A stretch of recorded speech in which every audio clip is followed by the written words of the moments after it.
Graça e paz, irmãos. Como nós fazemos todos os primeiros domingos do mês, abramos nossas Bíblias no livro dos Salmos. Desta feita, nós veremos o Salmo de número 79. Salmo 79 nos diz assim: Salmo de Asaf. Ó Deus, as nações invadiram a tua herança, profanaram o teu templo, reduziram Jerusalém a um montão de ruínas, deram os cadáveres dos teus servos, possível às aves dos céus, e a carne dos teus santos às feras da terra. Derramam como água o sangue deles ao redor de Jerusalém, e não houve quem lhes desse sepultura. Tornamo-nos o opróbrio dos nossos vizinhos, o escárnio e a zombaria dos que nos rodeiam. Até quando, Senhor? Será para sempre a tua ira? Arderá como fogo o teu zelo?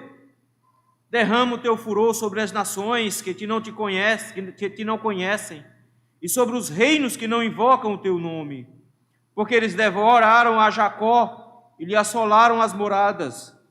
Não recordes contra nós as iniquidades dos nossos pais. Apressem-se o nosso encontro às tuas misericórdias, pois estamos sobremodo abatidos. Assiste-nos, ó Deus e Salvador nosso, pela glória do teu nome. Livra-nos e perdoa-nos os pecados por amor do teu nome. Porque diriam as nações: onde está o seu Deus? Seja a nossa vista manifesta entre as nações a vingança do sangue dos teus servos é derramado.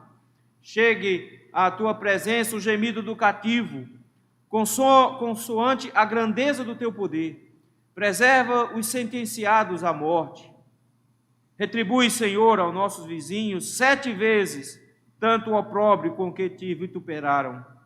Quanto a nós, teu povo e ovelhas do teu pasto, para sempre te daremos graças, de geração em geração proclamaremos os teus louvores. Vamos orar mais uma vez? Deus bendito, Pai, Senhor Deus Todo-Poderoso, dá-nos graça, Senhor, nesse sentido, de maneira que possamos, meu Pai, encontrar na Tua Palavra orientação para a nossa vida, e em especial, Senhor, para que possamos encontrar conforto, consolo e ânimo em meio aos sofrimentos e às dores da vida. Dá-nos graça, Senhor, nesse sentido, no nome de Jesus. Amém. As últimas semanas, meus irmãos, aqui em Recife, foram semanas difíceis por causa da chuva. Nem preciso falar muito para os irmãos. Pelo menos até 2 dias atrás, não sei se esse número aumentou, mas estavam sendo contados 127 mortos por causa das enchentes aqui em nossa cidade.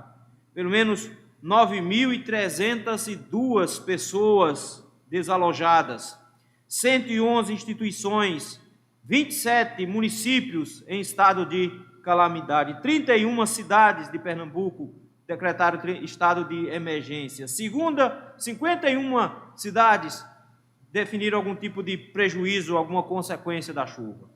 De todas esses números, o que mais nos dói é ver famílias inteiras terem sido soterradas, pessoas que perderam família inteiras. Vi o testemunho de um homem que perdeu no mesmo dia mãe, mulher e filhos, de uma vez só, perdeu a família toda. Um dia você tem pessoas ao seu lado, sua família, no outro dia você é a pessoa sozinho no mundo. Não é fácil, mas os sofrimentos, meus irmãos, não esperam uma chuva para chegar.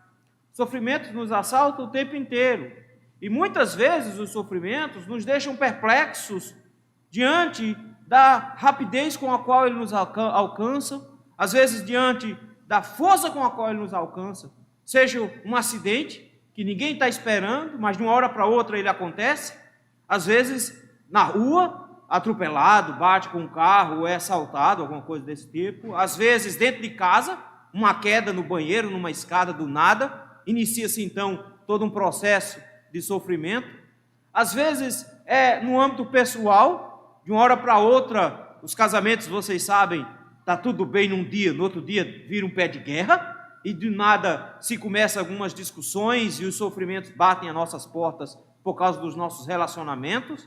Às vezes são os filhos que nos decepcionam de uma hora para outra, a gente descobre alguma coisa que não esperava e aí começa o sofrimento.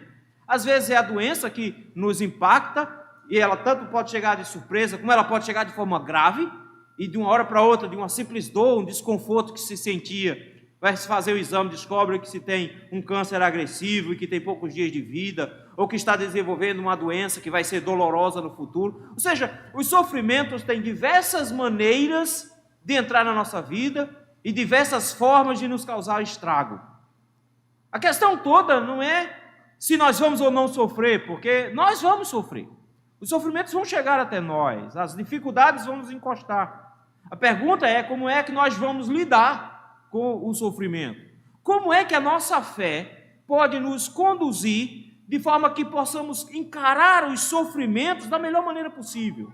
Como é que nós podemos lidar em meio às dores e os sofrimentos mais difíceis da vida?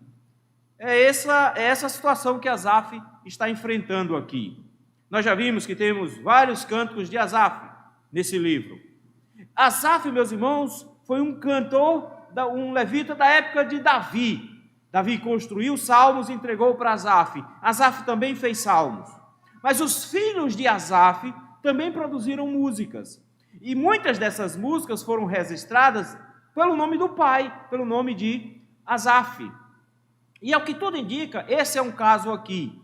Porque esse salmo, meus irmãos, faz referência à destruição de Jerusalém pela mão dos caldeus com Nabucodonosor no ano 586.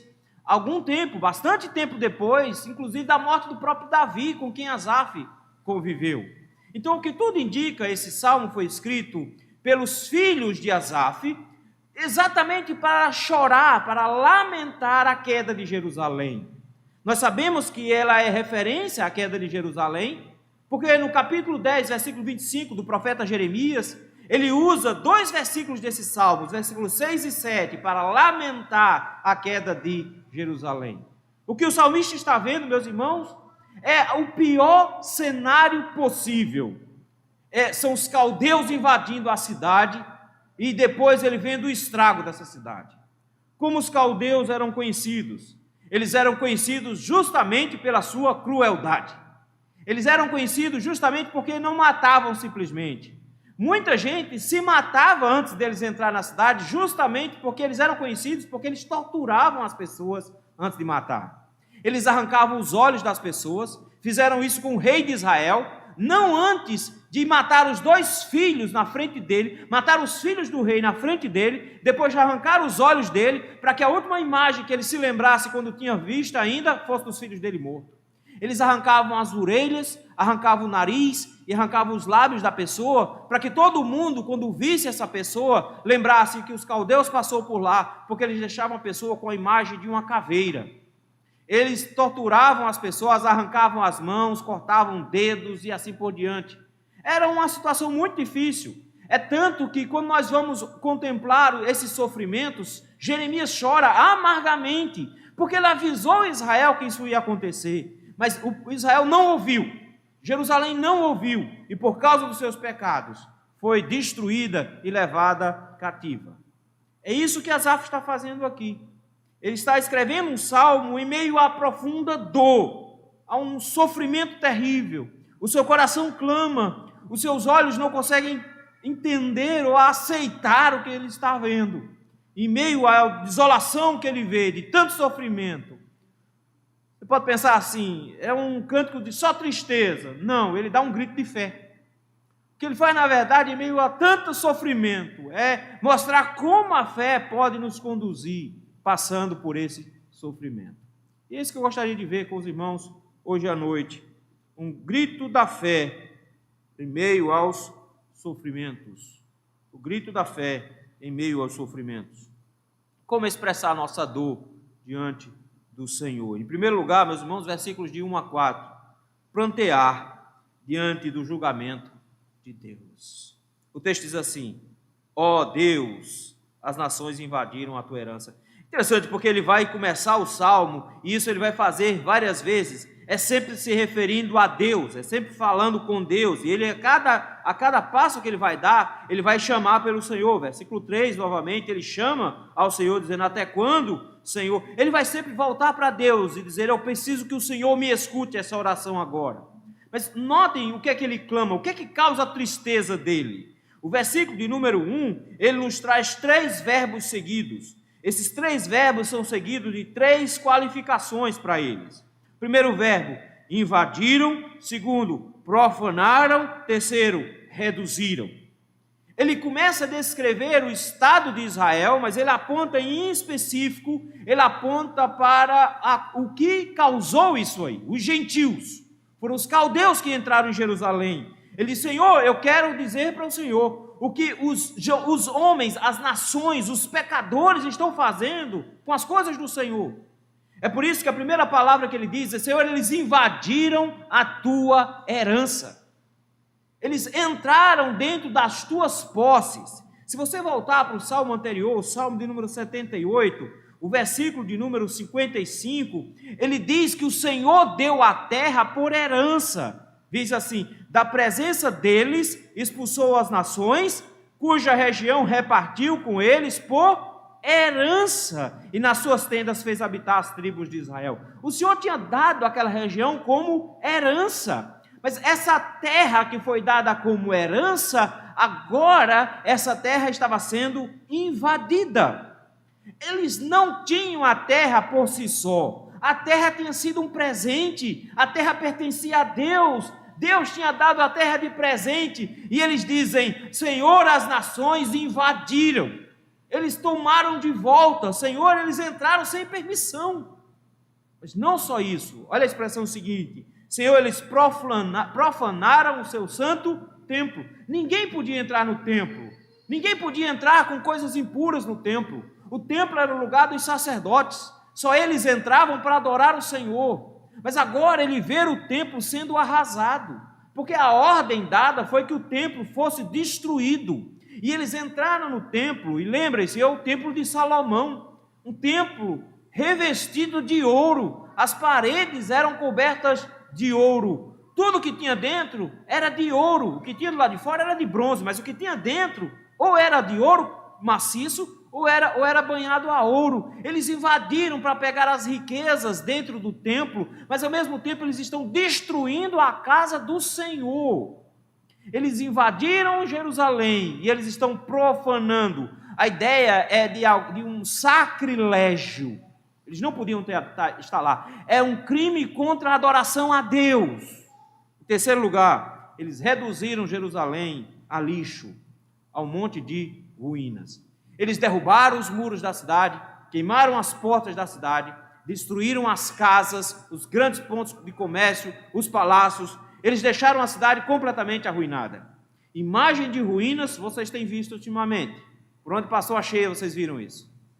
É essa imagem que ele quer descrever. Só que ao invés das águas, foi um exército que invadiu Jerusalém, invadiu a herança do Senhor, que profanou o templo do Senhor e transformou a cidade num montão de ruínas. A cidade simplesmente se acabou. Mas eu quero que você note um detalhe aqui, que quem usava o templo era Israel, que a terra estava sendo usada por Israel, que Jerusalém era a cidade deles. Mas o salmista não diz isso.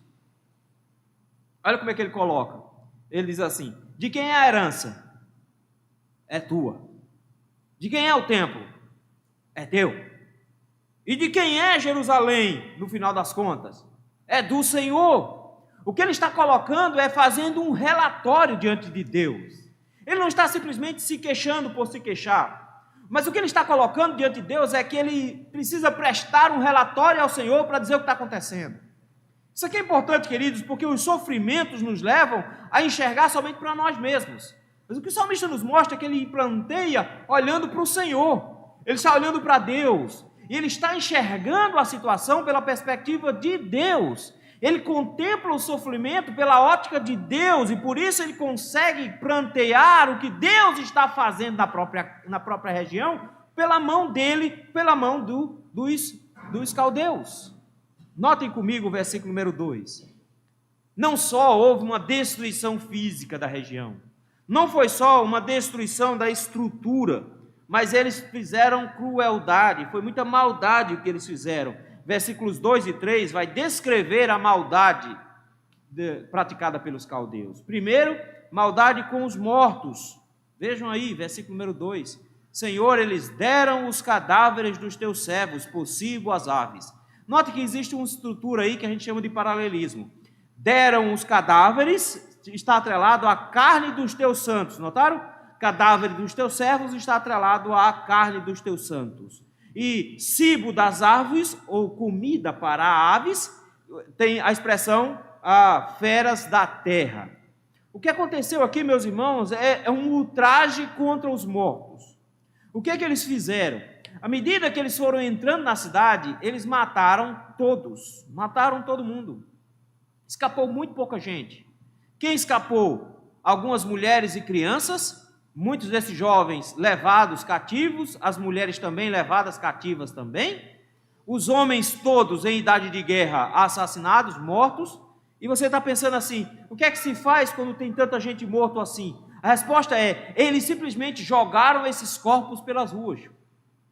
Espalharam os corpos por tudo quanto é canto.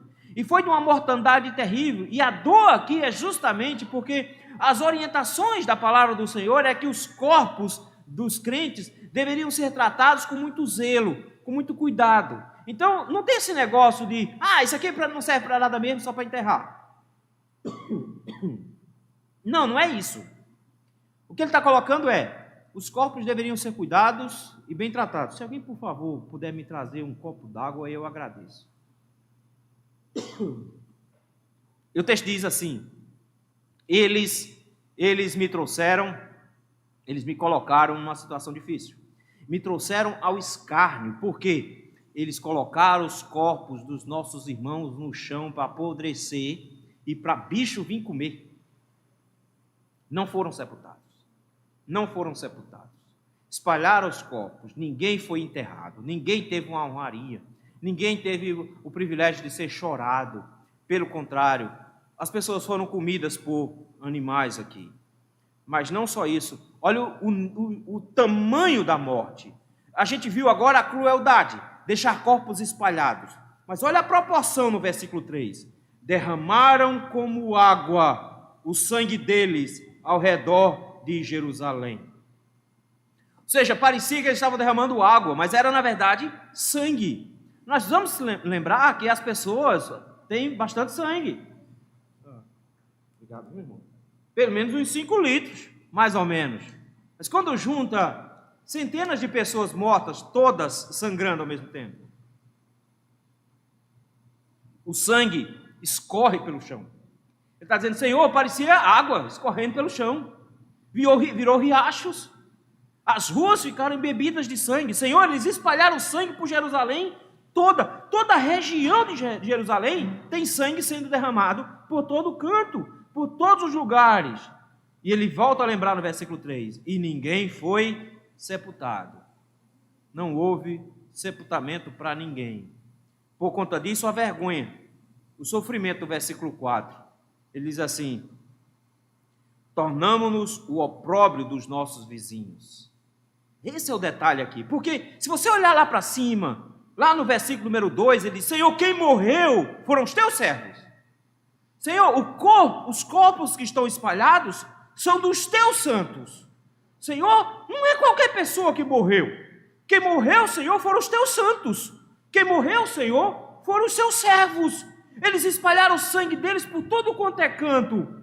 É por isso que as nações estão zombando da gente. Olha as expressões, opróbrio, escárnio e zombaria. Todo mundo que passa por aqui zomba da gente. E o que ele está colocando é, Senhor, quando eles zombam de nós, eles estão zombando do teu povo, porque quem morreu foi o teu povo. Quem morreu foram os teus santos, quem morreu foram os teus servos. E eles nem em sepultamento eles tiveram, Senhor. Estão tudo lá espalhados pelo chão. E os bichos estão comendo.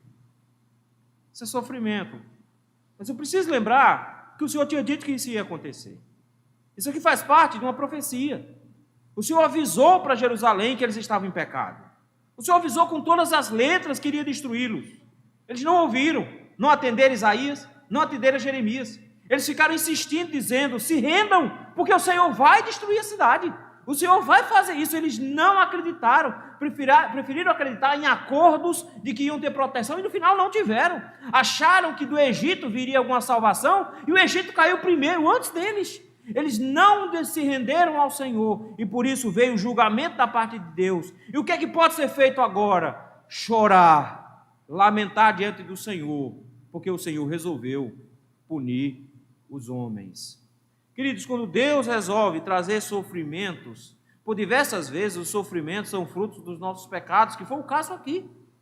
Nós precisamos compreender que o Senhor nos perdoa, mas o perdão do Senhor é para que a gente não vá para o inferno, mas não significa que Ele não traga consequências e sofrimentos sobre a nossa vida. Ah, pastor, todo sofrimento é por causa do pecado? Não, mas você não pode achar que o seu sofrimento nunca é por causa do pecado. O que eu vejo muitos crentes fazendo é dizendo, eu estou sofrendo, mas não deve ser porque eu pequei não, que eu sou um Jó da vida, eu estou passando é pela provação. Mas na verdade, queridos, em muitos casos, definitivamente, os sofrimentos não estão chegando por causa da provação do Senhor, eles estão chegando justamente por causa do juízo do Senhor.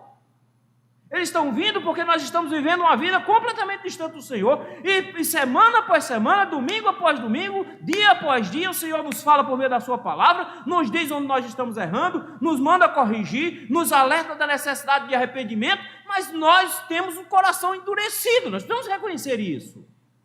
Os nossos corações duros nos impedem de chorar pelo nosso pecado. A gente vive a vida do mesmo jeito, toda semana, da mesma forma. Não lembra do Senhor, não busca o Senhor, não se orienta pela mão do Senhor, continua pecando contra o Senhor. A gente vive a nossa vida como se Deus não existisse e acha que quando os sofrimentos nos assaltam, não, agora é provação. Provar o quê se você está no chão? Não se prova quem está no chão. A aprovação é para quem está em pé, para ver que você não cai. Mas quem já caiu, já perdeu. Nem sempre os sofrimentos vêm por causa do pecado, mas isso não significa que eles nunca virão. Porque o Senhor disse por meio de Natã a Davi, não temas, seu pecado foi perdoado, mas o filho vai morrer. Vai vir espada sobre sua família, não tem jeito. Vai vir sofrimentos. Era isso que estava acontecendo aqui. Eles estavam sofrendo por causa dos pecados. E o que é que nos leva a fazer em meio a essa situação toda, quando os pecados nos assaltam e os sofrimentos vêm como a reboque, como consequência disso? Quando os sofrimentos nos pegam pelo pé, nós vamos nos lembrar, queridos, que antes de achar que é uma mera aprovação, lembrar, Senhor, eu peco mesmo, eu sou assim mesmo, mas o meu papel agora, Senhor, é chorar. Eu choro diante do Senhor, lembrando que o Senhor às vezes me julga, mas quando eu oro ao Senhor, meus irmãos, eu preciso me lembrar que Ele ainda me ama. Não é porque eu estou apanhando que Ele não me ama. Não é porque eu estou tomando umas lapadas que Ele não me ama. Afinal de contas, o autor aos Hebreus nos diz que o Senhor disciplina ao filho a que Ele ama. Ele o açoita, literalmente lá. Ele o açoita. Às vezes o sofrimento nos vem justamente porque nós somos filhos maus. E por sermos filhos maus, nós precisamos chorar, nos lembrando de que o Senhor ainda cuida de nós. Como é que o salmista faz isso? Em tudo ele está pensando em Deus. Ele não simplesmente fica reclamando, xingando. Isso aqui não é uma murmuração. Porque ele está dizendo, Senhor, quem está sofrendo são os teus servos. São os teus santos. É o teu povo. Quem está padecendo, Senhor, é a tua causa. É a tua casa. É a tua terra.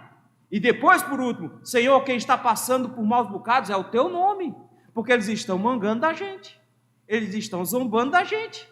Notem, queridos, que ele coloca o pranto na medida certa, ele chora por causa das coisas de Deus. O pranto é porque Deus está julgando, o pranto é porque Deus tem as coisas e eu é que não valorizei de forma adequada, mas Ele é quem tem maior interesse em tudo isso. Nesse sentido, meus irmãos, o texto nos diz que o grito da fé em meio ao sofrimento acontece quando nós pranteamos diante do julgamento de Deus. Em segundo lugar, o grito da fé por meio do sofrimento, como expressar nossa dor diante do Senhor. Em segundo lugar, sofrer ao sentir a mão de Deus. Ele vai mostrar toda a dor que ele sente do versículo 5 ao versículo de número 9. Ele está chorando, dizendo, Senhor, perdemos tudo, mas foi tudo do Senhor, e eles tiraram tudo que o Senhor tinha. tiraram o teu povo, mataram o teu povo, jogaram o teu povo no chão para morrer apodrecendo. Mas versículo de número 5, ele faz uma pergunta que é básica para todo mundo que está sofrendo. Qual é a pergunta? Até quando? Essa é a pergunta que todos que sofrem perguntam. Não tem ninguém que não passe por isso. A gente faz isso quando vai para o hospital, quando o médico dá aquela famosa notícia, eu vou ter que te internar.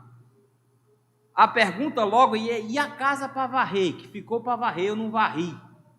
E a louça, deixei a pia cheia de louça, não é? E os homens ficam logo pensando, mas e o trabalho? E as coisas lá de casa? E minha vida? Eu tenho que ver. E aí a pergunta seguinte é, mas por quanto tempo, doutor? Eu vou ficar internado. Como se o doutor soubesse, já que ele está botando você num quarto, e justamente porque ele não sabe quando é que você vai ficar bom. Mas a pergunta é sempre essa. Até quando, Senhor? Até quando, Senhor? Mas eu quero que você preste atenção no que ele está perguntando. Ele não quer simplesmente saber com relação ao prazo. É porque ele tem um problema nas mãos. Ele tem, em primeiro lugar, a ira do Senhor contra ele. Até quando a sua ira vai durar para sempre? O Senhor vai ficar com raiva para sempre? O Senhor vai ficar irado com a gente para sempre? Segundo, esse fogo vai arder para sempre? A gente vai ficar até quando debaixo desse fogo? Nota, queridos, que ele tem duas perspectivas importantes aqui. Ira e a vislumbre dessa ira, o fogo. A grande preocupação dele é, Senhor, não pode ser definitiva. Porque nenhuma punição para os filhos pode ser eterna. Eu quero lembrar aos irmãos que quando ele pergunta até quando, tem duas respostas possíveis. A primeira resposta foi, tem prazo e vai se acabar. Não se aperrei, não. A primeira resposta pode ser, tem prazo, não vai durar para sempre, não. A ira vai chegar uma hora que vai esfriar, e vai chegar uma hora que esse fogo vai passar, e eu vou resolver tudo. É assim que um pai responde para os filhos. Mas nem sempre essa resposta. Às vezes a resposta é, sim, vai durar para sempre. Sim, o fogo vai consumir para sempre. Sim, no lugar para onde você vai, o bicho não morre. Sim, no lugar para onde você vai, o fogo não se apaga. Existe sim um lugar onde a ira não tem prazo de validade. A preocupação do salmista aqui ela é justa, porque ele sabe que Deus pode ficar irado para sempre. Ele sabe que Deus tem como ficar com seu fogo aceso para sempre. Ele sabe que Deus tem como fazer isso. Deus preparou um lugar para o diabo e seus anjos, desse jeito aqui, com ira eterna e com fogo eterno para consumar essa ira. É por isso que a pergunta dele é, Senhor, até quando? Quanto tempo vai durar esse nosso inferno aqui? É por isso, meus irmãos, que ao sentir a mão de Deus pesando sobre a nossa cabeça, eu preciso me lembrar de como o Senhor lida com os pecadores, para que eu saiba como lidar com ele também. Olha, versículo de número 6. Ele diz, Senhor, aponta o fogo para o outro lado. Eu acho fantástico isso aqui, porque ele diz, Senhor, sem problema, ira e fogo eterno. Joia, mas para nós não. Tem outro grupo que merece. Tem outro grupo para onde o Senhor deveria apontar isso aqui. Olha aí, versículo 8. Derrama o teu furor. Está atrelado à ira do versículo anterior. Derrama o teu furor. Mas sobre quem? Sobre as nações. Ele usa outra expressão para nações. Sobre os reinos. Ele diz, Senhor, tem outros povos que precisam receber esse castigo, não nós. Para nós o castigo não pode ser eterno, mas o fogo eterno tem que ser para outro lugar. E aqui, queridos, ao orar dessa maneira, ele nos lembra de que a igreja do Senhor tem consciência de que existe um lugar onde o Senhor vai punir os seus inimigos. Olha a expressão como ele usa aí no versículo 6. Derrama o teu furor sobre as nações que não te conhecem. Ah, pastor, mas que coisa terrível que ele está pedindo aqui, não é? Ele está dizendo, Senhor, quem não for crente, mate. É terrível isso, né? Mas que culpa os bichinhos têm? Não foi nem um missionário para lá? Para pregar o evangelho, ele podia ter sido mais crente aqui. Ele podia orar dizendo, Senhor, manda um missionário para as nações, para que o Senhor não mande fogo para eles. Mas o Senhor está dizendo, ele está dizendo o contrário. O Senhor manda fogo em cima deles. Ah, é estranho a oração. É porque essa parte da oração é um salmo imprecatório. É um clamor por justiça. Não é um clamor por salvação. Mas os bichinhos das nações, o que é que as nações fizeram, as coitadas, né? Então, não fizeram nada. Fizeram. O que é que elas não têm? Elas não te conhecem. Ah, pastor, ignorância não pode ser motivo para punição. Mas quem disse que conhecer aqui é ignorância? Olha o final do versículo. Ele diz assim: e sobre os reinos que não invocam o teu nome. Lembra da estrutura de paralelos? Olha aí de novo. Reinos e nações são a mesma coisa. Não conhecer e não invocar são a mesma coisa. As pessoas não se submetem ao Senhor. Essas nações são inimigas do Senhor. Elas são rebeldes contra o Senhor e não confiam no Senhor para a sua salvação. É por isso que os homens precisam conhecer ao Senhor para poder invocar o Senhor e serem salvos. Porque aquele que invocar o nome do Senhor será salvo. Aquele que clamar por salvação ao Senhor terá salvação. Mas aqui é o oposto. Eles não invocam, eles não querem o Senhor, eles são rebeldes ao Senhor. Ele está dizendo: Senhor, a tua ira deve ser guardada para as pessoas certas. Senhor, o teu furor deve ser guardado para os ímpios, para as nações, para os povos que não se rendem ao Senhor, para os que são inimigos do Senhor, para aqueles que não conhecem ao Senhor, os que não invocam o Senhor, que não estão debaixo do Senhor. É por isso que o Senhor Jesus diz que quem crê nele será salvo, mas quem não crê já está condenado, já está debaixo da ira do Senhor, do fogo do Senhor. E o que o salmista está dizendo é: Senhor, essas nações são inimigas do Senhor. O que nós queremos é que o Senhor desloque o seu foco de ira agora, porque o Senhor está apontando todos os canhões para a gente, e o Senhor está derramando a sua ira em nós. O Senhor desloca só um pouquinho mais para a esquerda, e aponta para a Babilônia agora. Olha a expressão, versículo seguinte: eu quero lembrar ao Senhor que eles devoram a Jacó. Eles devoraram a Jacó. Aqui é o intensivo. Olha a ideia, não é só de comer, é que eles rasgaram. É como que se eles estivessem estraçalhados, como uma fera atacando uma presa. Eles simplesmente nos rasgaram. Ele já usou expressões parecidas. Lembra do versículo 1? Ele disse: eles invadiram, profanaram e reduziram a ruínas. Ele diz agora: eles rasgaram Jacó, Senhor. Eles rasgaram Jacó. Eles devoraram Jacó. Senhor, eles assolaram as moradas. Senhor, eles colocaram tuas posses no chão. Eles destruíram tudo. Senhor, aponte a sua ira para o lugar certo. Ele está reconhecendo que existe um lugar da ira do Senhor. E ele está reconhecendo que existem pessoas que serão punidas pelo Senhor. Mas ele está reconhecendo que eles merecem ser punidos desse jeito também. Olha o versículo de número 8. Você pode estar pensando assim: Senhor, não castiga eu não, meu vizinho é pior do que eu. Senhor, coloca essa doença nele. Tira de mim e coloca para o outro lado, Senhor. Ele merece mais. Ele não está dizendo isso. Ele está dizendo: Senhor, eu sei quando o Senhor pune. Eu quero que o Senhor puna. Eu rogo que o Senhor puna. Mas para o teu povo eu preciso clamar por misericórdia. Porque no versículo 8 ele diz: Senhor, não se lembre, não recordes contra nós a iniquidade dos nossos pais.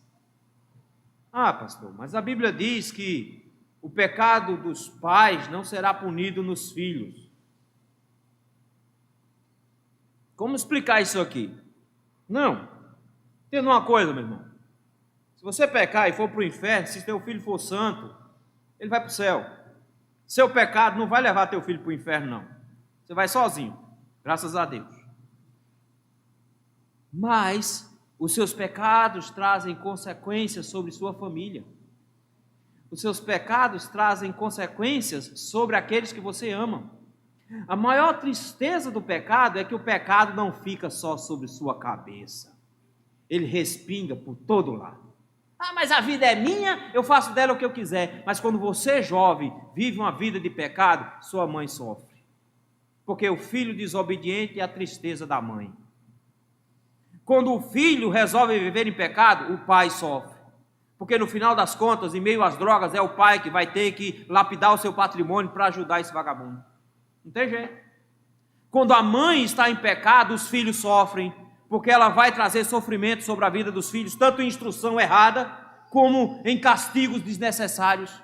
Quando o pai sofre, quando o pai peca, traz sofrimento sobre a mãe, porque ela imediatamente é impactada pela falta de vida espiritual dele, e ele vai tratá-la mal, vai magoá-la, vai machucá-la por causa dos seus pecados, e os filhos dele verão um mau exemplo e seguirão esse mau exemplo por causa dos pecados dele. Não tem como pecar só, e não tem como ter consequências de sofrimento do pecado sozinho. Não tem, meu irmão. Então não fica essa maneira egoísta dizendo, mas só eu e Deus, quem me julga é Deus. Sim, ele vai julgar você e vai respingar em todo mundo a ira dele.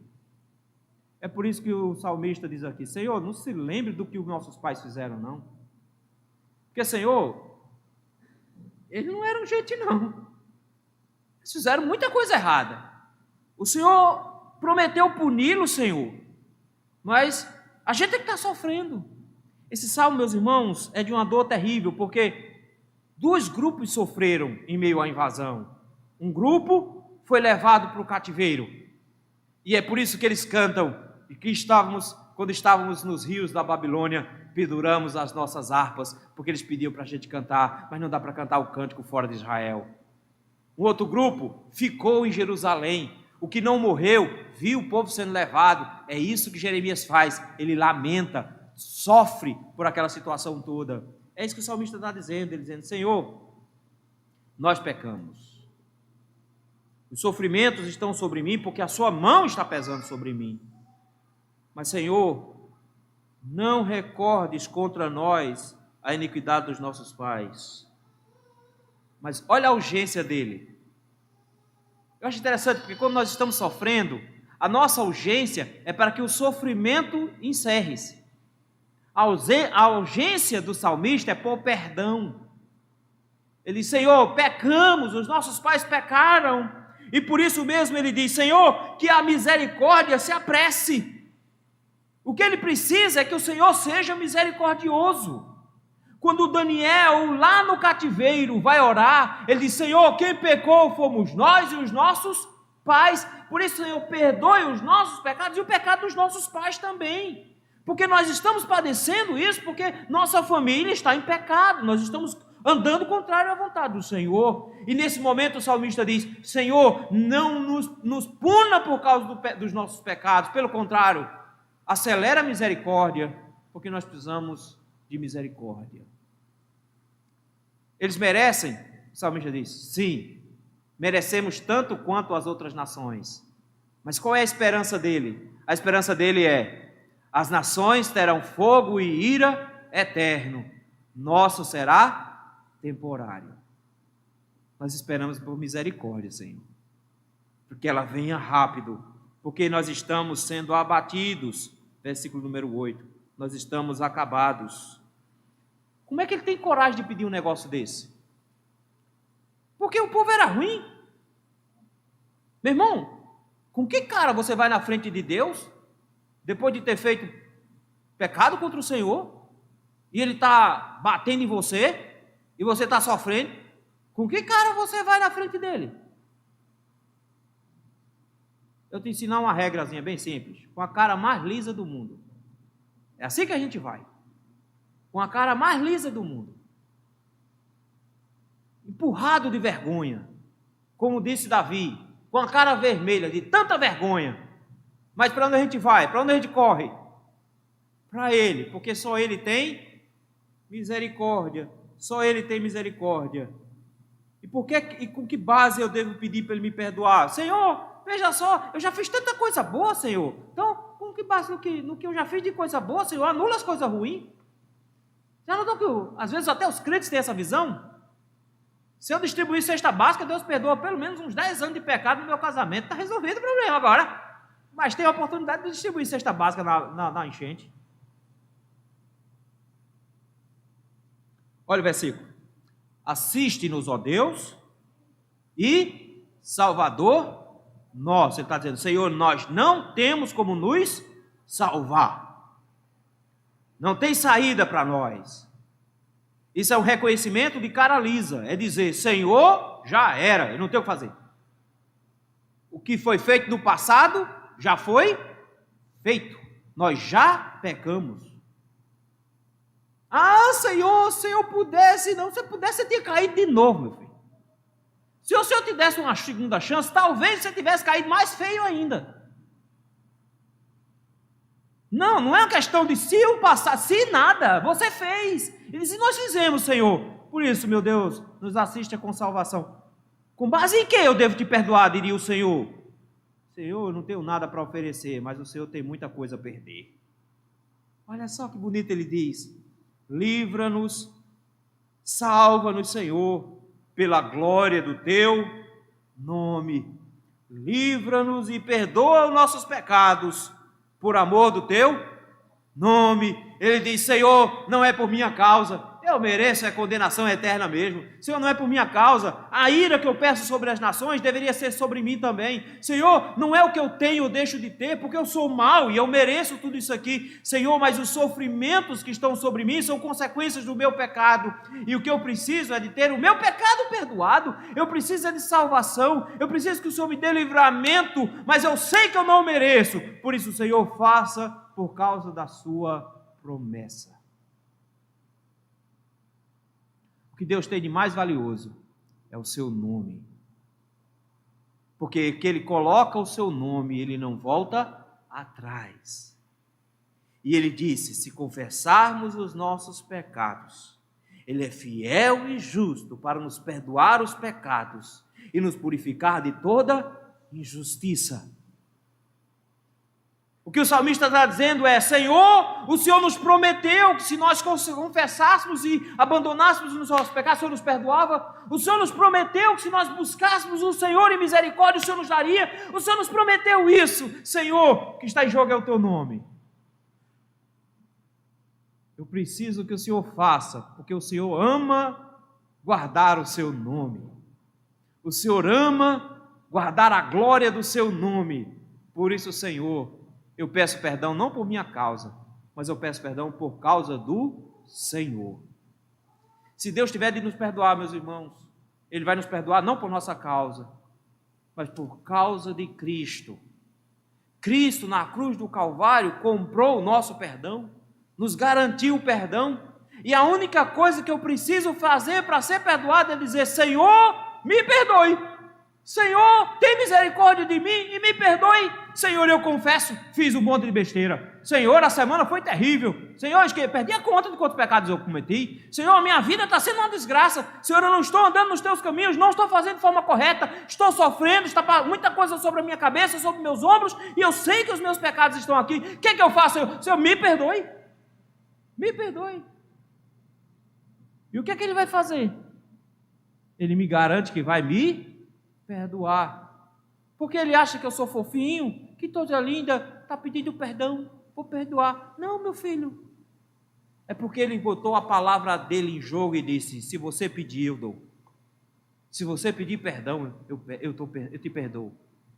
O salmista diz, eu vou sofrer ao sentir a sua mão, Senhor, por isso eu preciso do teu perdão, da sua graça, da sua misericórdia sobre mim. O grito da fé no meio do sofrimento. Como expressar a nossa dor diante do Senhor? Primeiro, prantear diante do julgamento do Senhor. Segundo, sofrer ao sentir a mão do Senhor. Terceiro, interceder por ajuda de Deus. Versículo número 10. Ele volta àquele tema lá de cima, quando ele diz que estavam zombando deles, no versículo número 4. Agora ele diz como é que as nações vão lidar com o nome do Senhor. Ele diz, nós precisamos do perdão do Senhor, porque as pessoas vão zombar do Senhor também, quando o Senhor está punindo o teu povo. Não é assim que os ímpios fazem? É um crente tão fiel, mas olha a vida dele como é que está. Só sofrimento, não sabe que a gente está em pecado, né? Mas olha só que coisa, o salmista diz assim, porque as nações, Senhor, vão começar a fazer o seguinte, dizendo assim, onde é que está o Deus deles? Note, queridos, que o que ele está tentando o tempo inteiro fazer é, entre aspas, assim, gerar ciúmes em Deus. Isso é uma tática fantástica na hora de orar. Ele está dizendo, Senhor, está tudo destruído. Não é nada meu, é tudo do Senhor. O templo é do Senhor, a herança é do Senhor, Jerusalém é do Senhor, o povo é do Senhor. Eles estão matando o teu povo, estão deixando tudo aí sem enterrar, é tudo dele. Senhor, o Senhor está derramando ira em cima da gente, deveria estar derramando em cima deles, e nós derramamos misericórdia. Por quê, Senhor? Porque é o teu povo, Senhor, é o teu nome que está em jogo. É o teu nome que está em jogo, Senhor. Se o Senhor não tiver misericórdia e a gente aqui pedindo perdão, o que é que vão dizer? Ele diz uma coisa e faz outra. Não, Senhor, é o teu nome.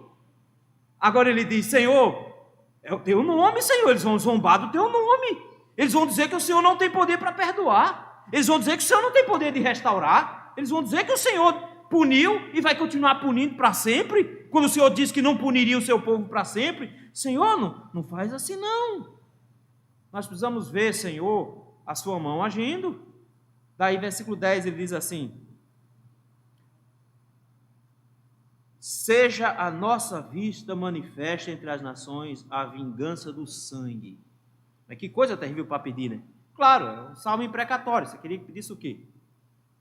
Ele está dizendo, Senhor, nós queremos é vingança mesmo. Mas só que a vingança nas Escrituras, ela tem um lugar. O apóstolo Paulo disse, não vos vingueis a vós mesmos, antes dai lugar à ira. A gente entrega a Deus. E o que é que o salmista está fazendo? Entregando a Deus. Ah, pastor, porque isso aqui é por causa do pecado, porque no céu não tem mais isso, não tem. João viu uma multidão de decapitados na presença do Cordeiro, dizendo, Senhor, até quando o nosso sangue lá na terra vai clamar por justiça? Até quando, Senhor? E a resposta de Deus foi, espera mais um pouco, meu filho, até que se completem os dias. E no dia que se completaram os dias que o Senhor vem julgar lá em Apocalipse, adivinha o que é que Deus faz? Chama todos os decapitados e diz, agora venham ver o que é que eu vou fazer com eles que fizeram isso com vocês.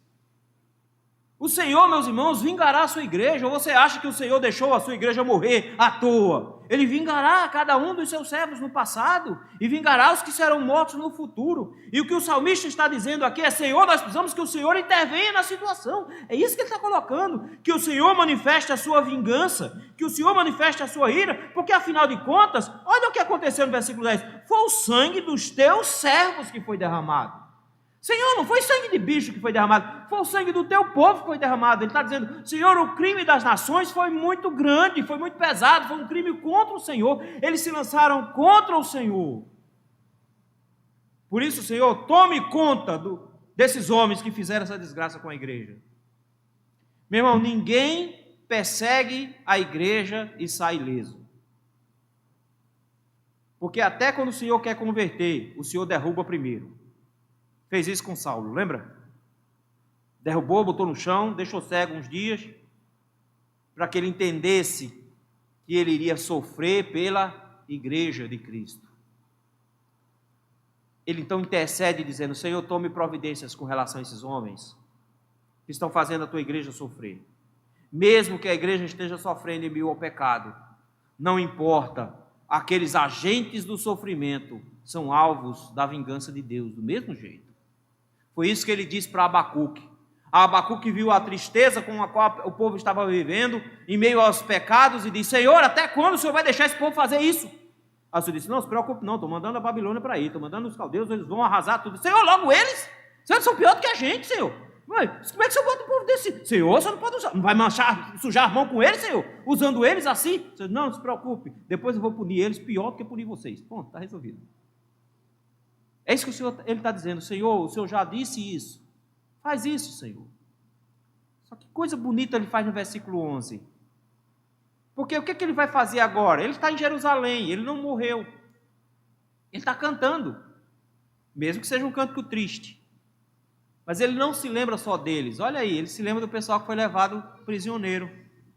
Ele vai interceder, dizendo, Senhor, chegue à tua presença o gemido do cativo. As mulheres tiveram seu nariz furado, colocado uma argola, tirada a roupa, amarrado uma na outra e arrastada embora. Os homens foram chicoteados e a pé arrastados até a Babilônia. Eles foram chorando. Ninguém foi rindo. Não era uma excursão. Eles não foram para lá fazer turismo. Eles foram prisioneiros. E ele diz agora, Senhor, se lembre dos que foram presos. Senhor, eles estão chorando. Se lembre dos outros que estão sofrendo agora, Senhor. Do mesmo jeito que eu sofro por causa dos meus pecados. Se lembre deles, Senhor, consoante a grandeza do teu poder.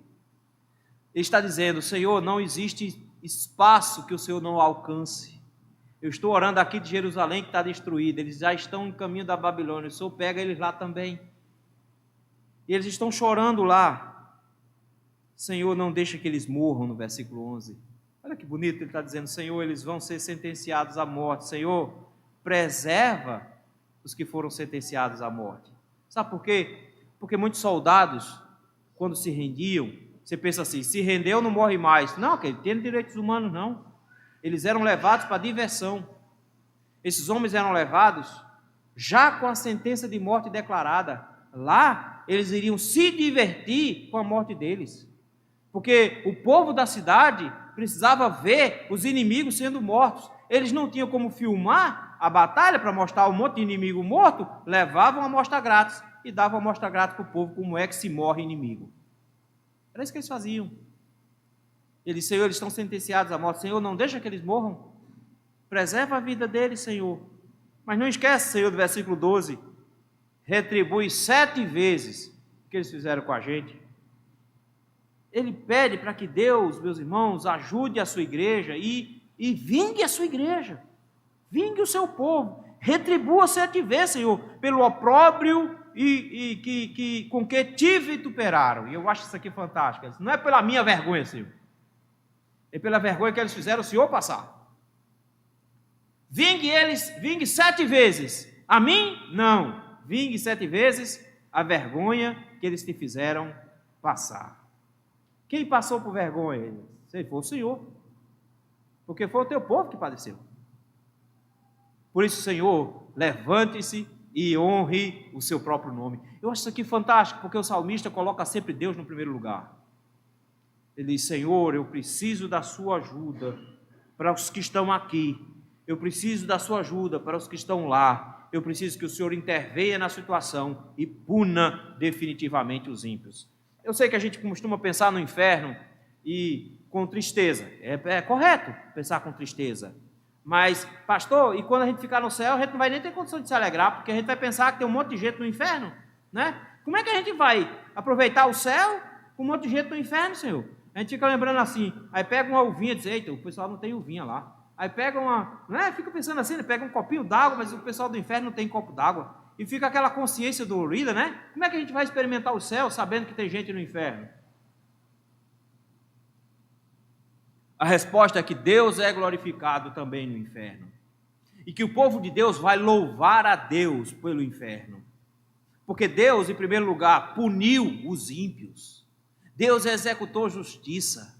E eu descobri que Ele é extremamente justo. E por toda a eternidade eu vou dizer, Senhor, parabéns, porque o Senhor não deixa ninguém impune. Em segundo lugar, Ele tem interesse em proteger a sua igreja. Por que é que Ele iria levar um assaltante para o céu para ficar batendo a carteira dos crentes? Dizia já Spurgeon lá atrás. Não, Ele quer proteger a sua igreja. Então Ele pega todos aqueles que não se renderam a Ele e os afasta no inferno. E a igreja do Senhor passará a eternidade dizendo, Senhor, muito obrigado, porque o Senhor nos dá agora proteção completa. Nunca mais cadeado na porta. Nunca mais. Estamos protegidos pelo Senhor. Eu não preciso ter mais medo de ninguém na rua. Eu estou feliz porque o Senhor me protegeu definitivamente agora. Eu quero que você note que o que ele está colocando aqui com todas as letras é: eu preciso da ajuda do Senhor, por isso eu intercedo pela glória do Senhor. O que nos leva, meus irmãos, em último lugar, grito da fé em meio ao sofrimento. Como é que eu expresso essa dor?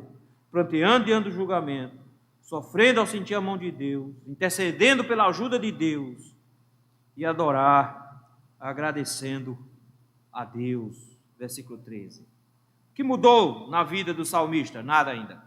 Ele ainda está numa terra arrasada. Mas notem como é que ele coloca aqui no versículo 13. Quanto a nós, teu povo e ovelhas do teu pasto. Querido, essa perspectiva aqui é importantíssima. Ele está dizendo: Senhor, tudo o que eu falei até agora foi o que as nações fizeram com o teu povo. Por isso, Senhor, tudo o que eu pedi até agora foi a ação do Senhor em relação ao teu povo. Tudo o que eu pedi até agora foi que o Senhor intervenha nos salvando e punindo os ímpios. Foi tudo o que eu pedi até agora. E eu, Senhor, o que é que eu tenho que fazer? Ele diz: eu tenho que me lembrar quem eu sou. Porque em meio aos sofrimentos e às vezes as pancadas que o Senhor nos dá por causa dos nossos pecados, nós nos esquecemos quem nós somos. E a gente começa a achar que nós não somos dessa família. Ou você nunca foi criança com pai raiz? Definitivamente, toda criança com pai raiz já pensou que foi adotada em algum momento da vida. Foi ou não foi? Chegou um dia que você disse: só pode ter sido adotado, porque apanhar desse jeito não tem jeito. Ele não pode gostar de mim. Não, tem alguma coisa errada comigo que eu apoio tanto assim. Não tem condição, eu tenho que ser adotado. E quem sabe ainda você não fez até uma pesquisa lá na maternidade para ver se você não foi trocado. E se você tinha um irmão mais velho, eles eram terríveis. Eu era o irmão mais velho. Você foi adotado. É? Terrível. O que eu preciso me lembrar? Não. Meu Senhor, às vezes, me dá umas pancadas, mas Ele não me deserdou. Eu ainda sou o povo dEle. Queridos, que beleza há nisso. Não importa o tamanho da surra que a gente tome, nós ainda somos filhos dEle. Somos o povo dEle, ovelhas do seu pasto. Queridos, que coisa fantástica, Ele ainda cuida de nós. Ele está dizendo: não, o Senhor não nos mandou para o abate, Ele só nos deu umas pancadas. É bom demais, tranquilo, a tua vara e o teu cajado me consolam. As pancadas faz parte do processo, mas eu não fui mandado para outro aprisco. Ele não olhou para mim enquanto a ovelha rebelde disse: não aguento mais, vou mandar para o açougue. Não, ele me deu uma surra, mas ele me colocou para comer depois. Ele me deu uma surra, mas manteve água para mim. Ele me manteve dentro do seu rebanho. Eu faço parte do povo de Deus, eu não fui deserdado. Queridos, essa é a maior glória que pode haver na vida do crente. Ele sofre por causa dos seus pecados, mas ele não deixa de ser povo de Deus. O Senhor não nos deserda, o Senhor não nos abandona. Nós sofremos porque nós pecamos. Ele está nos disciplinando, mas a advertência que Ele nos dá, o autor aos Hebreus, é: se estás sem disciplina, é porque és bastardo. Prova de que você não foi recebido como filho. Ele diz: você está vivendo a vida na bagaceira e Deus não está nem ligando para você. Por quê? Não tem relacionamento contigo, não tem nada contigo. Mas se você é filho, a prova que Ele te dá de que você é filho é que Ele vai tratar você em relação aos seus pecados. Por isso mesmo Ele diz: Senhor, nós somos o teu povo, nós somos ovelhas do teu pasto. Senhor, e o que é que o teu povo e ovelhas do teu pasto fazem quando estão sofrendo? O que é que o teu povo, ovelhas do teu pasto, faz quando está em meio à punição do seu próprio pecado, clamando por misericórdia e perdão? O que é que o teu povo faz? Ele diz: Senhor, a gente dá graças. Versículo número 13. Quanto a nós, teu povo e ovelhas do teu pasto, para sempre te daremos graças. Ah, pastor, mas você não entendeu, é muito sofrimento na minha vida, eu não tenho motivo para ficar feliz, para dar graça. Senhor, eu não tenho motivo. Tem, meu filho, você não vai para o inferno. Olha que bênção, que coisa boa, rapaz. Vai passar uns 80 anos sofrendo, mas é só 80 anos, depois volta normal. Vai ser só felicidade para o resto da vida, você não vai para o inferno. Nós somos alvos da graça e da misericórdia do Senhor. Jesus Cristo morreu por nós e nos salvou. Nós temos motivo eterno de dar graça. Os irmãos acham que o céu será os céus de graça, porque a gente vai ter um bocado de coisa lá. Senhor, obrigado, porque finalmente eu tive uma casa própria. Obrigado, Senhor, porque finalmente agora eu vou ter o carro que eu queria. Senhor, obrigado, porque agora eu não vou poder andar na rua mais tranquilo. Você acha que é por isso? Ele disse: não, meu filho, a primeira ação de graça é: o Senhor, eu não deveria estar aqui. Se tiver uma ponte para eu ficar debaixo no céu, está valendo. Se tiver um morro lá no céu, eu acho que não tem queda de barreira, mas a gente mora lá. Porque os céus são promessas do Senhor. Temos motivos eternos de ação de graças. Uma das músicas que minha avó, o parto do meu pai, Dona Zefinha, gostava de cantar. Via ela cantando o tempo inteiro. Ela cantava: quando terminar essa vida, em que lá no céu eu chegar, haverá uma multidão de irmãos esperando para me abraçar, e perguntarão a uma voz voltados para mim: ó, conta-nos, irmão, como você venceu e chegou aqui. E eu direi: foi graça, graça, superabundante graça. Foi só pela graça de Jesus que eu venci e cheguei aqui. Foi graça. Eu tenho motivos eternos de ação de graças. Posso perder tudo no mundo. Posso passar por todos os apertos possíveis. O mundo pode estar caindo sobre as minhas costas. Tudo ao meu redor ser plena dor. Os meus pecados esfregados na minha cara e eu sofrendo as consequências dele. Mas eu ainda tenho como louvar ao Senhor. Eu tenho motivos de ações de graças. O Senhor me ama. Eu sou parte do seu povo. Eu fui salvo por ele. Eu tenho ações de graças. Eu posso louvar o Senhor. Mas tem uma segunda coisa que ele faz aqui também. Ele adora a Deus, mas ele não adora a Deus para si. Porque os crentes têm um negócio hoje de um culto muito individualista. Faço as coisas tudo sozinho. E os crentes pensam assim: eu vou para a igreja, mas quem é que tem que cantar? Eu. É o meu culto a Deus. E por isso que eu faço minha oração. Eu faço tudo sozinho no meu banco. Não, querido, você não faz tudo sozinho do seu banco, não.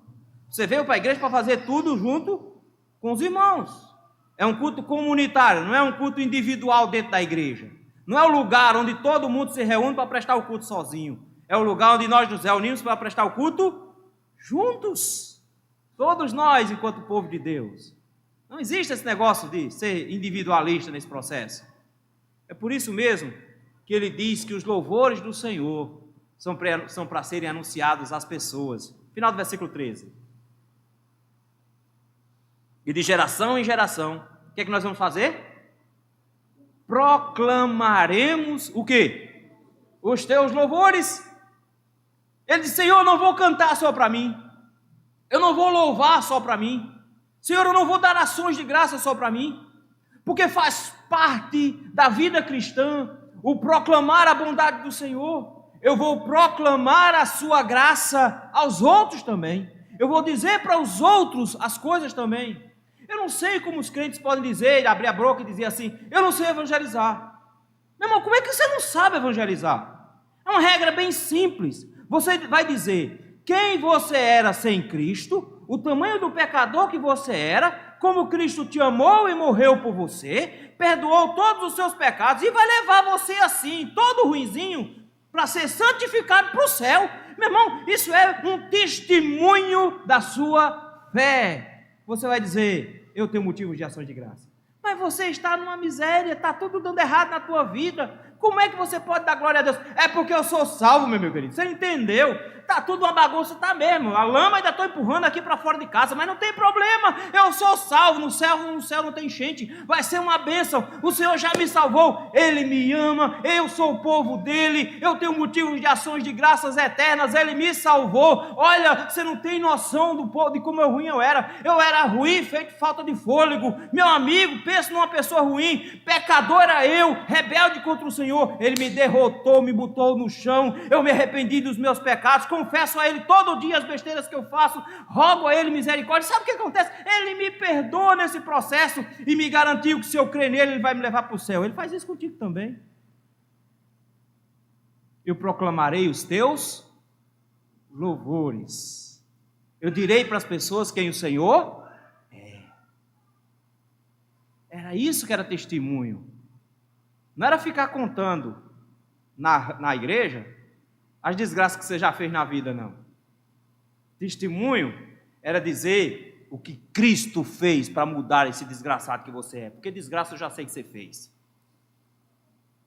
Mas é como a graça te transformou de um desgraçado em alguém cheio, abundante de graça.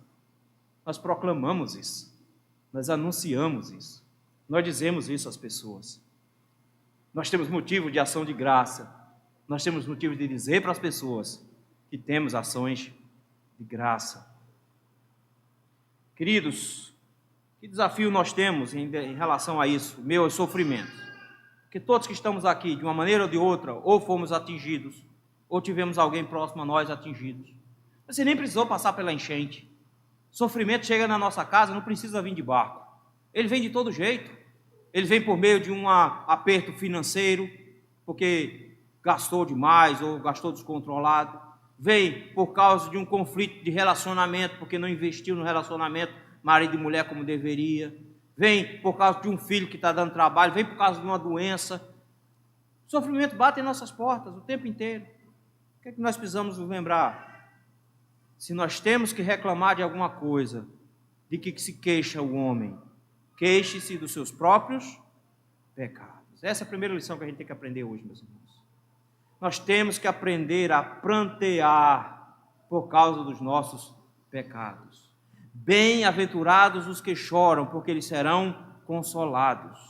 Nós precisamos aprender, queridos, a prantear pelo nosso pecado, porque o nosso maior problema não são os nossos sofrimentos, eles são consequência da vida que nós levamos. O nosso maior problema é o nosso pecado contra o Senhor, quando nós vivemos de forma desgarrada dos caminhos do Senhor, quando nós trilhamos nossos caminhos para longe do Senhor. Nós temos que aprender a prantear, não pelos sofrimentos que eu estou passando, mas pelos pecados que eu tenho cometido. Eu tenho que dizer para Deus com todas as letras: Senhor, nós estamos sofrendo, eu estou sofrendo, mas eu reconheço que é porque eu mereço. É porque eu mereço. E se eu estou sentindo sofrimento agora, é porque a tua mão está pesando sobre mim. Eu preciso aprender, queridos, a sofrer diante do Senhor, porque o meu pecado me levou ao sofrimento. E rogar ao Senhor misericórdia e perdão. Rogar ao Senhor graça, para que o Senhor, exercitando da sua misericórdia, que eu não mereço, claro, mas que exercitando da sua misericórdia, me perdoe. E se for da vontade dEle, me livre do sofrimento. Mas contanto que minha relação com Ele esteja restaurada. A nossa principal preocupação, meus irmãos, em meio ao sofrimento é: os meus pecados são graves diante do meu Deus. Mas é terrível como nós culpamos o Senhor pelo sofrimento. Eu mereço coisa melhor, Senhor. Eu mereci um negócio melhor. Ah, Senhor, que tal? Eu deveria ter uma vida melhor. Senhor, eu deveria ter uma situação mais confortável. Senhor, eu não mereço passar por isso. Não mereço uma mulher dessa, Senhor. Eu sou uma pessoa tão boa. Olha a desgraça megera que o Senhor botou na minha vida. Só me causa sofrimento. Senhor, eu não mereço um marido desse, um marido ingrato como esse. Eu me acabo aqui, não tenho mais nem unha de tanto lavar roupa para ele. Senhor, eu passo o dia todo cozinhando para esse homem. Olha que homem ingrato, já chega aqui cheio de ignorância. Eu não mereço. Quando nós dizemos não mereço, eu estou dizendo que Deus é injusto. Eu não só mereço os sofrimentos que eu tenho na vida, eu mereço os sofrimentos eternos. Mas eu tenho um Deus que tem muita misericórdia de mim. Por isso aprendamos a chorar pelos nossos pecados, meus irmãos, mais do que pelos nossos sofrimentos. Aprendamos a rogar a Deus por misericórdia, em meio à pressão da sua mão sobre nossa cabeça. Roguemos ao Senhor por graça. O que nos leva a uma segunda lição aqui para os irmãos. Aprendamos a pensar nos que sofrem ao redor de nós também. Nos lembremos, meus irmãos, que não somos só nós que sofremos por causa dos nossos pecados, mas os nossos irmãos também. A igreja de Cristo também. E em muitas situações as igrejas sofrem porque nós não nos preocupamos com os pecados dos irmãos e não oramos para que o Senhor derrame graça sobre eles, para que o Senhor amoleça o coração desses irmãos que estão em pecados. A gente prefere fazer fofoca falando para os outros dos pecados dos irmãos do que dizer para Deus os pecados que eles cometem, e nós não intercedemos por eles. Queridos, nós precisamos aprender a interceder pelos sofrimentos dos outros que estão em meio aos seus pecados, para dizer: Senhor, faça com que eles enxerguem o buraco que eles cavaram, para que eles consigam sair de lá pela sua graça. Senhor, conceda graça a esses irmãos também. Precisamos interceder e rogar ao Senhor, sabendo que o Senhor é misericordioso, não só para me salvar, mas para salvar esses irmãos também, para tirar esses irmãos da situação em que eles se encontram e assim eles serem restaurados. porque nós vemos muitas pessoas passando por sofrimentos e nós precisamos nos lembrar que elas precisam abrir os olhos para os pecados que elas possuem. Por isso nós intercedemos e dizemos: Senhor, não permita que a sentença de morte seja executada sobre esse irmão. Veja que oração bonita. Senhor, preserva os sentenciados à morte. Senhor, eles estão com a espada do inferno no pescoço. Senhor, eles estão indo para lá. Não permita que os meus irmãos passem por isso. É triste quando o povo de Deus não se reúne em oração. É triste quando até pela internet a gente não consegue 10 pessoas para orar. É triste quando nós temos tantas pessoas espirituais que não buscam o Senhor em oração, não querem estar junto com a igreja para orar uns pelos outros, quando na verdade o Senhor nos conclama a orarmos uns pelos outros, juntos, em oração, uns pelos outros, interceder para que a graça do Senhor alcance os nossos irmãos também. Uma última lição, para nós que somos crentes aqui: nós precisamos aprender a dar graças em meio ao sofrimento.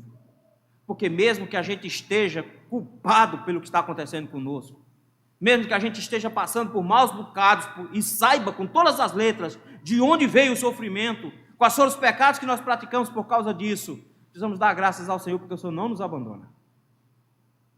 E se a gente está apanhando, é um bom sinal. É porque Deus está preocupado comigo. Ele quer me colocar de volta no meu lugar. Porque se um pai larga um filho para fazer o que quer, ele não ama esse filho. Mas se ele ama, ele vai se preocupar a ponto que ele vai bater no filho, só para o filho não andar no mau caminho. Se o Senhor está nos punindo, meus irmãos, nós temos ação de graças. E por isso nós dizemos para as pessoas: o meu Deus me ama. Mas com tanto sofrimento assim, é porque eu estou tomando uma surra. Mas eu fiz uma trela, tu não tem noção do tamanho.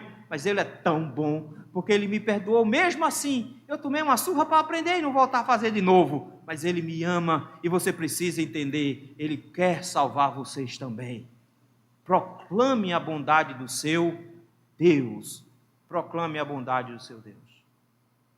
Mas me permita aqui também uma última colocação com relação àqueles que não querem se render a Cristo, que não têm interesse nenhum em andar com o Senhor, que estão bem longe dele. Esse salmo aponta para o outro aspecto aqui. Aponta para um Deus que tem juízo, que se ira e que pune os pecados, até do povo que Ele ama. Que para o povo que Ele ama, o fogo da sua ira tem prazo de validade, porque a sua graça é maior do que a sua raiva. Ele vai aplacar essa sua ira mais cedo ou mais tarde e vai acolher esse povo perdoado com Ele. Mas sem isso, sem a misericórdia, sem rogar ao Senhor graça, a única coisa que pode se responder é: até quando vai durar o fogo da ira? A resposta é: eternamente. Por isso, se por acaso você não se rendeu de forma concreta ao Senhor ainda, e não está debaixo das mãos do Senhor, saiba, os seus pecados são a prova da sua condenação. E o Senhor está colocando na sua presença agora a oportunidade de você reconhecê-los. Por isso, clame por misericórdia ao Senhor, porque talvez hoje Ele te transforme num povo dEle, alvo do amor dEle e da graça dEle, e traga sobre você salvação, porque do contrário, a expectativa de fogo eterno é certa. Rogue por misericórdia, clame por graça, para que o Senhor te salve. Mais de 126 mortes, pelo menos. Muito prejuízo, muito sofrimento. Não é nada comparado ao sofrimento eterno. Mas mesmo que os crentes experimentem o pior dos sofrimentos na terra, os crentes têm a bênção de poder chorar pelos seus próprios pecados. Os crentes têm a bênção de sofrer quando sentem a mão do Senhor, sendo aliviados pela sua graça e misericórdia. Os crentes têm o privilégio de interceder a Deus por eles e pelos seus próximos. Os crentes têm a honra de adorar agradecendo ao Senhor por toda a eternidade. Que o Senhor nos conceda a graça, meus irmãos, enquanto nos lembramos dessa graça no momento em que vamos celebrar a ceia do Senhor.